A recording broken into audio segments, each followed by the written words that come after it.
నమస్కారం, నా పేరు తేజస్విని. బీసీఎన్ న్యూస్ కి స్వాగతం. ముందుగా ముఖ్యాంశాలు. జగన్ పాలనపై టీడీపీ అధినేత చంద్రబాబు సెటైర్లు. ప్రజలకు ఇచ్చింది తక్కువ, పన్నుల రూపంలో వసూలు చేసింది ఎక్కువ అంటూ ఫైర్. కాకినాడ జిల్లా చేందుర్తి జంక్షన్ లో ఎన్నికల రోడ్ షో. గజమాలతో ఘన స్వాగతం పలికిన అభిమానులు, కార్యకర్తలు. నర్సాపురం పట్టణంలో బొమ్మడి నాయకర్ ఎన్నికల ప్రచారం. మత్స్యకారులను పూర్తి స్థాయిలో ఆదుకుంటామంటూ స్పష్టం.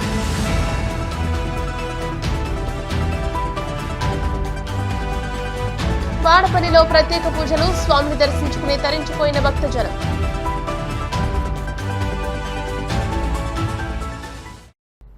బటన్ నొక్కానంటూ జగన్ పదే పదే చెబుతూ క్లాస్ వార్ అంటున్నారని, ఈ 5 ఏళ్లలో ప్రజలకిచ్చింది తక్కువ, పన్నుల రూపంలో తీసుకుంది ఎక్కువ అని టీడీపీ అధినేత చంద్రబాబు పేర్కొన్నారు. కర్నూలు జిల్లా మంత్రాలయం నియోజకవర్గంలోని కౌతాళం, కోడుమూరు నియోజకవర్గాల్లోని గూడూరులో జరిగిన భారీ బహిరంగ సభల్లో ఆయన పాల్గొన్నారు. తాడేపల్లి ప్యాలెస్ కు బద్దలు కొడితే పేదల కడుపు నిండుతుందన్నారు. మళ్లీ మోసపోతే రాష్ట్రాన్ని అమ్మేస్తాడని హెచ్చరించారు. అన్ని వర్గాల ప్రజలను దగా చేసిన వైసీపీని మే 13వ తేదీన ఓటుతో భూస్థాపితం చేయాలని ప్రజలకు పిలుపునిచ్చారు. సైకో ఒక ఎలక్షన్ మేనిఫెస్టో అనౌన్స్ చేశాడా? ఏమన్నా ఉందా దాంట్లో? మంది super 6, super success, super hit అవునా కాదా? అన్ని వర్గాలకు న్యాయం చేసేది మన ఎన్నికల మేనిఫెస్టో. సైకో జగన్ చేతులెత్తేశాడు. నా వల్ల కాదు, నా దగ్గర డబ్బులు లేవు అని చేతులెత్తేసే పరిస్థితికి వచ్చాడు. నేను అడుగుతున్నా, బటన్ నొక్కితే ఆదాయం వస్తుందా? బటన్ నొక్కడానికి ముఖ్యమంత్రి కావాలనా? మన ఇంట్లో బాంబు నొక్కలేదా?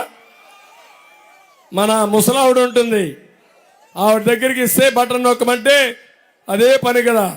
వాళ్ళు ఎవరో చూపిస్తారు, ఆ బటన్ నొక్కడం. దానికి పెద్ద శక్తి కావాలనా? పెద్ద ఆలోచన కావాలనా? పెద్ద తెలివి కావాలనా?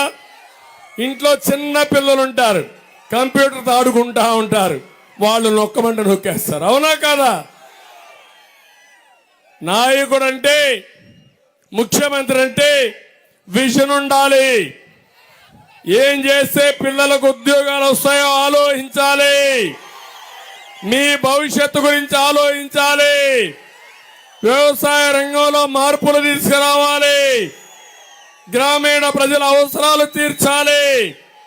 మిమ్మల్ని ఆర్థికంగా, రాజకీయంగా, సామాజికంగా పైకి తీసుకొచ్చే సిద్ధాంతాలు తీసుకురావాలి.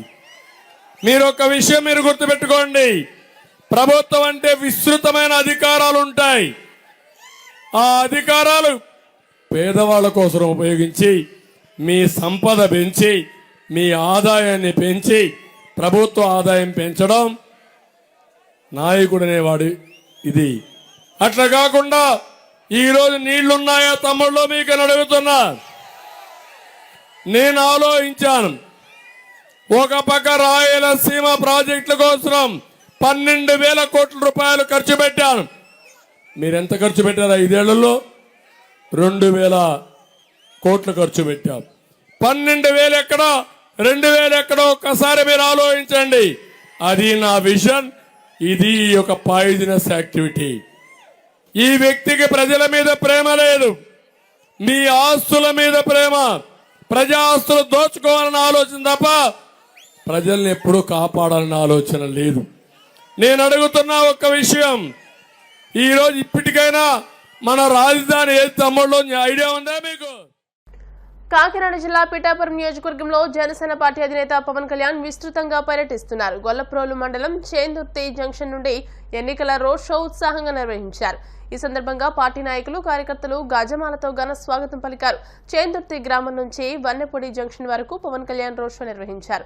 మండు టెండను సైతం లెక్క చేయకుండా అభిమానులు భారీ స్థాయిలో పాల్గొన్నారు. పవన్ కళ్యాణ్ కోసం కార్యకర్తలు, అభిమానులు భారీగా ర్యాలీలో పాల్గొన్నారు. ఈ కార్యక్రమంలో టీడీపీ, జనసేన, బీజేపీ కార్యకర్తలు, నాయకులు పాల్గొన్నారు.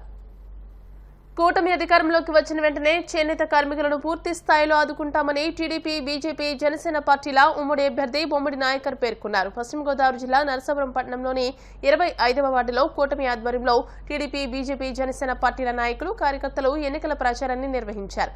ఈ ప్రచార కార్యక్రమంలో ఉమ్మడి అభ్యర్థి బొమ్మడి నాయకర్ వెంట మాజీ MLA Bandaru Madhavanaidu, Narasapuram TDP incharge Putturi Ramaraju, మాజీ మహిళా కమిషన్ సభ్యురాలు సిరిగినెడ్డి రాజలక్ష్మి ఉన్నారు. ఇంటింటికి వెళ్లి కూటమి ఎన్నికల హామీలను వివరించారు. అలాగే అధికారంలోకి వచ్చిన వెంటనే చేనేత కార్మికులను పూర్తి స్థాయిలో ఆదుకుంటామని అన్నారు. ఈ ప్రచార కార్యక్రమంలో జనసేన పార్టీ నాయకులు కోటిపల్లి వెంకటేశ్వరరావు, కోటి, పోలిశెట్టి నళిని, జనసేన, టీడీపీ, బీజేపీ అభిమానులు, నాయకులు, కార్యకర్తలు పాల్గొన్నారు. నియోజకవర్గంలో గత 2 నెలల నుంచి కూడా ఆల్మోస్ట్ ఆల్ క్యాంపెయిన్ కూడా అందరినీ కలవడం కూడా దగ్గర అవుతుంది. ఇంకొక 3-4 రోజుల్లో కూడా కంప్లీట్ అయిపోద్ది. మరి దానిలో భాగంగా ఈ రోజున ఇక్కడ 25వ వార్డు తిరుగుతున్నాం. ఏంటంటే ఇక్కడ ప్రత్యేకంగా వెనకబడిన వర్గానికి సంబంధించిన ప్రజలందరూ కూడా ఇక్కడ ఉన్నారు. మరి చేనేత కార్మికులు మరి అక్కడ జీవన విధానం ఏంటంటే వాళ్ళు వృత్తి మీద ఆధారపడి జీవన విధానం చేసే ప్రజలు ఇక్కడ. ప్రభుత్వం వారికి 5 సంవత్సరాలు కూడా వాళ్ళని ఏ రకాన్ని కూడా ముందు పెట్టలేని పరిస్థితి మరి ఇక్కడ చూస్తున్నాం మేము. చేనేత కార్మికులకి వాళ్ళకి పూర్తిగా అన్యాయం జరిగే పరిస్థితి కనపడుతుంది. ఇవాళ మగ్గం వేసేవారు కూడా గతానికి ఇప్పటికి చూసుకుంటే కనుక చాలామంది తక్కువైపోయారు. వాళ్ళకి ఎంత తయారీ చేసినా సరే వారికి వర్కౌట్ అవ్వకపోవడం కూడా చాలా దారుణమైన పరిస్థితి. మరి అలాంటి పరిస్థితుల్లో అలాంటి సామాజిక వర్గాలకి మరి ప్రభుత్వం మరి వారికి సపోర్ట్గా నిలవాల్సిన అవసరం ఉంది. కాబట్టి ఈ ప్రభుత్వం కూడా ఏది చేయలేని పరిస్థితి. ఏదో 24,000 రూపాయలు నేతనం పేరు 24,000 ఇస్తున్నా అని చెప్తున్నారు సంవత్సరానికి. అది ఎక్కడా కూడా వారికి సరిపోయే పరిస్థితి కనపడతలే. వేళ మొత్తం నర్సాపురం నియోజకవర్గంలో మండలం, మొగల్తూరు మండలం, టౌన్ అన్నీ కూడా తిరుగుతున్నాం. వేళ ఇక్కడ చూస్తుంటే కనుక చాలా అమోఘమైనటువంటి స్పందన. అందరూ కూడా ఒక మార్పు కోసం ఎదురు చూస్తున్నారు. వేళ అన్ని రకాలుగా కూడా ఈ యొక్క 5 సంవత్సరాలు ఈ యొక్క జగన్మోహన్ రెడ్డి యొక్క పరిపాలన ఒక అహంకారపూరితమైనటువంటి పరిపాలన. ఎక్కడా కూడా జవాబుదారీతనం ఎక్కడ కూడా లేదు. ఎవరైనా సరే ఏదైనా ప్రశ్నిస్తుంటే కనుక వాళ్ళని అన్ని రకాలుగా కూడా ఇబ్బంది పెట్టి వాళ్ళ మీద కేసులు పెట్టి భయభ్రాంతులు గురి చేసి బ్లాక్మెయిల్ చేసేటువంటి పరిస్థితి, ఒక భయంకరమైన వాతావరణం. ఎవరికి ఏ ఇబ్బంది ఉన్నా కూడా కామ్గా ఉండాలి తప్ప ఎక్కడ కూడా ముందుకు వచ్చేటువంటి పరిస్థితి లేదు. ఈ రకమైనటువంటి రాష్ట్రంలో ఉన్నటువంటి పరిస్థితిలో వేళ యొక్క ఎలక్షన్స్ సందర్భంగా అందరూ కూడా ఒక ఊపిరి పీల్చుకోవడం జరిగింది.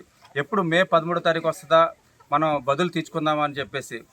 మరి ఈ రోజు నరసాపురం నియోజకవర్గంలో 25వ వార్డులో మరి క్యాన్వాసింగ్ జరుగుతుంది. ఎన్డీఏ కూటమి ద్వారా జనసేన అసెంబ్లీ నాయకుడి గారికి మద్దతుగా మేమందరం కూడా ఇక్కడికి వచ్చి మా ప్రచారాన్ని మేము కొనసాగిస్తున్నాము. ప్రతి ఒక్కరూ కూడా అంటే ప్రజాస్పందన చూస్తుంటే మాకు చాలా ఆనందంగాను గర్వంగా కూడా ఉంది. ఎందుకంటే 5 సంవత్సరాల కాలంలో జగన్మోహన్ రెడ్డి పరిపాలనలో ప్రతి ఒక్కరు ఎన్ని బాధలు పడుతున్నారు మనకు అందరికీ తెలిసిన విషయమే.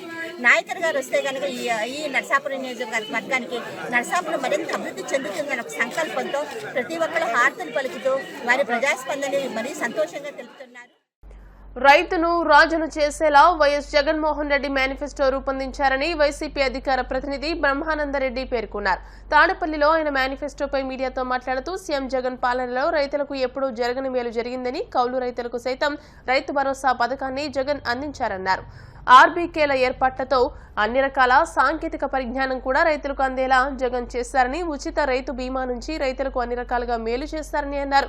రైతు భరోసా కేంద్రాల వలన అనేక ప్రయోజనాలు ఉన్నాయని అన్నారు. రుణమాఫీల పేరుతో మోసం చేసే సంస్కృతి జగన్ది కాదని, ప్రజలకు చేయగలిగినవి మాత్రమే జగన్ మేనిఫెస్టోలో పెట్టారని అన్నారు.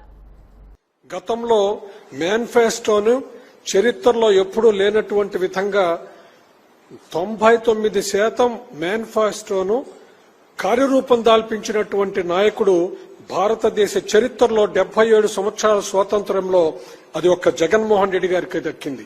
అలాంటి జగన్మోహన్ రెడ్డి గారి యొక్క హయాంలో రైతుకు కావలసినటువంటి రైతు భరోసాను ఈ రోజున 13,500 నుండి 16,000 రూపాయల వరకు పెంచడం జరిగింది. అంతేకాకుండా దేశంలో ఎక్కడా లేనటువంటి విధంగా గత ప్రభుత్వం మన ప్రభుత్వమే 0 వడ్డీకి దాదాపుగా 2,050 కోట్ల రూపాయలు వెచ్చించినటువంటి ఘనత ఉంది. అయితే దానికి రైతుకు 1,00,000 రూపాయల వరకు మాత్రమే పరిమితి ఉండేటటువంటిది.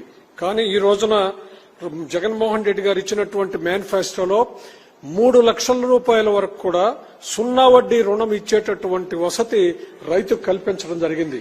అంతేకాకుండా గతంలో 1,00,000 రూపాయలు అనేటటువంటిది అందరు రైతులకు వర్తించేటటువంటి దానికి కొంత అడ్డంకులు వచ్చి ఉన్నాయి. కానీ ఈ రోజున నిర్ణయించినటువంటి దానిలో 3 లక్షలు అంటే మాక్సిమం రైతుకి ఇచ్చేటటువంటి పెట్టుబడి. దానిలో రైతు అంటే ఒక కుటుంబం కాదు, ఆ కుటుంబంలో ఉన్నటువంటి 2-3 పేర్లతో ఆస్తులు ఉన్న భూములు ఉన్నా కూడా ఆ భూములకు సంబంధించి ప్రతి ఒక్కరికి కూడా 3 లక్షల రూపాయల వరకు 0 వడ్డీ వర్తింపజేసేటటువంటి విధంగా నిర్ణయం తీసుకోవడం అనేటటువంటిది జగన్మోహన్ రెడ్డి గారికి రైతు మీద ఉన్నటువంటి ప్రేమాభిమానాలతో తీసుకున్నటువంటి నిర్ణయం. అంతేకాకుండా గత చరిత్రను ఒక్కసారి తీసుకున్నట్లయితే స్వాతంత్రం వచ్చిన దగ్గర నుండి కూడా సన్న చిన్నకారు రైతులుగా ఉన్నటువంటి వారు, నిరుపేదలుగా ఉన్నటువంటి వారికి ఎస్ఐండ్ భూములు, చుక్కల భూములుంటే వాటిని కేవలం వారి ఆధీనంలో ఉండడం వరకే పరిమితం తప్ప దాని మీద ఏ విధమైనటువంటి హక్కులు లేవు. దాన్ని ఆధారం చేసుకొని ఏ విధమైనటువంటి సహకారం పొందేటటువంటి దానికి అవకాశం ఉండేటటువంటిది కాదు. కానీ గౌరవ ముఖ్యమంత్రి జగన్మోహన్ రెడ్డి గారి పాలన వచ్చిన తర్వాత ఆంధ్ర రాష్ట్రంలో దాదాపుగా 35 లక్షల ఎకరాలకు సంబంధించి ఎస్ఐండ్ భూములు గాని చుక్కల భూములకు కానీ పట్టాలు ఇచ్చి వారికి శాశ్వతమైనటువంటి పరిపూర్ణమైనటువంటి హక్కును కల్పించినటువంటి ఘనత, పేదలకు ఆస్తిపరులుగా తీర్చిదిద్దినటువంటి ఘనత అది జగన్మోహన్ రెడ్డి గారికే దక్కింది. భారతదేశ చరిత్రలో ఎక్కడా లేనటువంటి పరిస్థితి, ఎవరు పట్టించుకున్నటువంటిది కాదు. ఈ రోజున ఆ ఎస్ఐండ్ భూములకు సంబంధించి కూడా పట్టాలు ఇచ్చిన తర్వాత వాటిని బ్యాంకుల్లో పెట్టుకొని రుణ వసతి పొందేటటువంటి దానికి అవకాశం ఉంది. ఇప్పుడు కాసేపు ప్రకటనలు.